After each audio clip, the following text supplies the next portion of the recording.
En el plan de desarrollo es muy importante hablar de los residuos que estamos generando en Bogotá, porque para el año 2026 van a pasar dos cosas muy importantes. Por un lado, se va a tener que volver a contratar el esquema de aseo de Bogotá, y por el otro lado va a expirar la licencia ambiental del relleno sanitario de Doña Juana. Hay unos conflictos jurídicos que pueden cambiar la fecha de terminación de la licencia, pero es necesario ya empezar a pensar cómo vamos a cerrar el relleno sanitario de Doña Juana. Y para eso es importante tener algunos datos de este relleno que fue creado en 1988, que tiene 623 hectáreas, que recibe la basura de Bogotá, Caque, Sachipaque, Choachí, Posca, Gutiérrez, Ubaque y UNE. Es importante que esto es un contrato de concesión 344-2010, que básicamente es una concesión donde unos privados administran las casi 7.000 toneladas de residuos que produce la ciudad. En el 2026 va a pasar algo muy importante.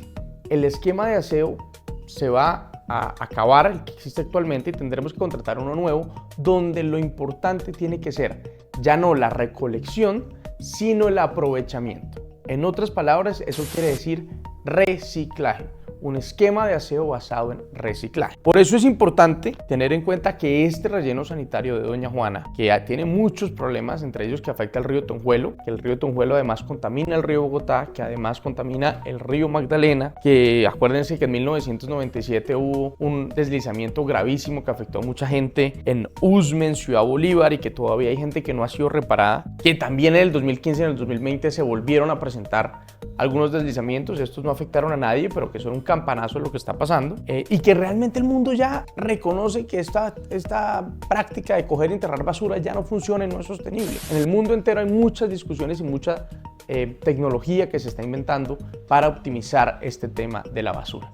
Pero al final todo es reducción o fortalecimiento de reciclaje. Entonces, básicamente, para ponernos un poquito técnicos, aquí hay una discusión jurídica muy importante.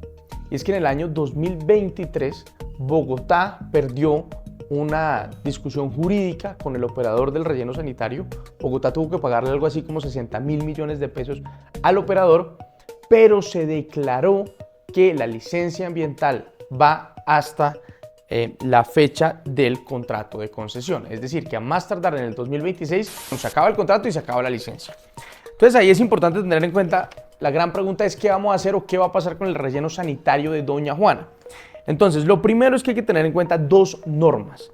El artículo 227 del Plan Nacional de Desarrollo del gobierno actual, que establece que hay que implementar basura cero, que es que un esquema de baseo basado en reciclaje.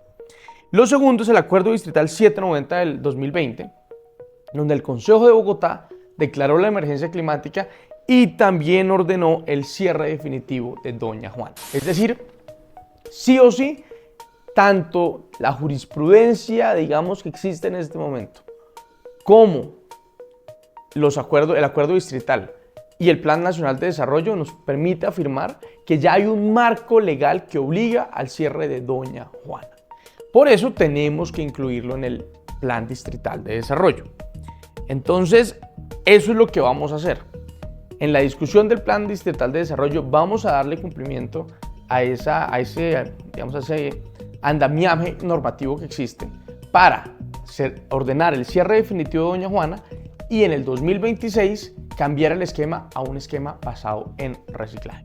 Tenemos, y ahí les pido por favor que me ayuden, siempre en Bogotá la separación en la fuente se haga desde la casa, es decir, que usted tenga las 3 canecas, los lunes y los jueves, por poner un ejemplo, pasen el reciclaje, los miércoles los orgánicos, los viernes los distintos como los colchones, como ocurre en todo el mundo. Ese es el reto y para eso estamos trabajando. Con eso vamos a salir de la tusa en materia de residuos y sobre todo a cumplir una deuda ambiental que tenemos hace muchísimos años en Bogotá. Y una cosa muy importante, recicladores. La Corte Constitucional estableció que los recicladores de Bogotá tienen que ser incluidos en el esquema. Por eso es muy importante que en esa nueva discusión del esquema demos una discusión de cómo vamos a incluir esos recicladores. Pero lo que no puede pasar es lo que está pasando en este momento, y es que todas las bolsas que se sacan a la calle después las rompen, dejan la basura tirada y son unas 6 o 7 empresas de reciclaje totalmente constituidas, grandísimas, las que hacen una cantidad de plata con nuestros residuos. Eso debería beneficiar a esas poblaciones vulnerables que tienen que ser incluidas en el esquema y que la ciudad gane tanto ambientalmente como económicamente con el aprovechamiento del reciclaje. Con esa cuña saldremos de la tusa también ambientalmente.